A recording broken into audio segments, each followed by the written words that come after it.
ஒரு மொபைல் ஷாப்ல கவர் வாங்கின டயத்துல ஒரு டீலை க்ளோஸ் பண்ணன்னு சொன்னா உங்களுக்கு ஆச்சரியம் ஐயோ இன்னைக்கு என்னன்னா சேல்ஸ் டேஸ் 27 என்னன்னா இப்போ நாங்க வந்து ஒரு மொபைல் ஐபோன் நம்ம வீடியோ எடுக்கிற போன் வந்து ஐபோனு அதுக்கு கவர் வாங்கலாம்னு போயிருந்தோம்.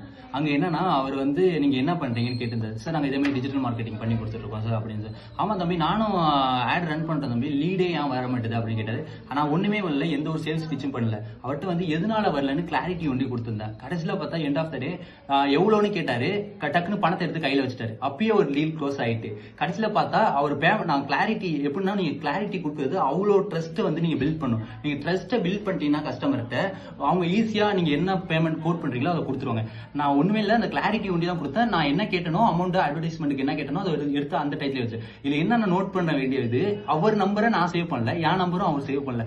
பணத்தை கொடுத்துட்டு தம்பி பண்ணிருங்க அப்படின்ட்டு கேட்டதுக்கு தம்பி நீங்க வரீங்களா, எனக்கு அப்பப்ப தெரியும் தம்பி, நீங்க முன்னாடியே சொல்லியிருந்தீங்க, அதுக்கப்புறம் நான் மறந்துட்டேன், இப்ப நீங்க வந்தோடனே இது பண்ணேன். அதுக்கப்புறம் சார் உங்க நம்பர் கொடுங்கன்னு சொன்னதுக்கப்புறம் அவரே அதுக்கப்புறம் தான் நம்பரே கொடுத்தாரு. இதே மாதிரி தான் சேல்ஸ்ங்கிறது நீங்க எதை பண்ணணும்னா உங்களுக்கும் உங்க ஏதோ ஒரு ப்ராடக்ட்டை போய் விற்க போறோம்னா அந்த ஒரு பாயிண்ட் ஆஃப் வியூ இல்லாம உங்களுக்கும் உங்க கிளைண்ட்டுக்கும் உள்ள ரிலேஷன்ஷிப்பை கரெக்டா மெயின்டைன் பண்ணி அவங்க என்ன கேட்கறாங்களோ அது ஒரு கிளாரிட்டி கொடுத்தாலே உங்க மேக்ஸிமம் சேல்ஸ் வந்து முடிஞ்சுட்டு இருப்பா. இதே மாதிரி யூஸ்ஃபுல்லான இன்ஃபர்மேஷன் நம்ம சேனலுக்கு வந்து ஃபாலோ பண்ணுங்க. நன்றி, வணக்கம்.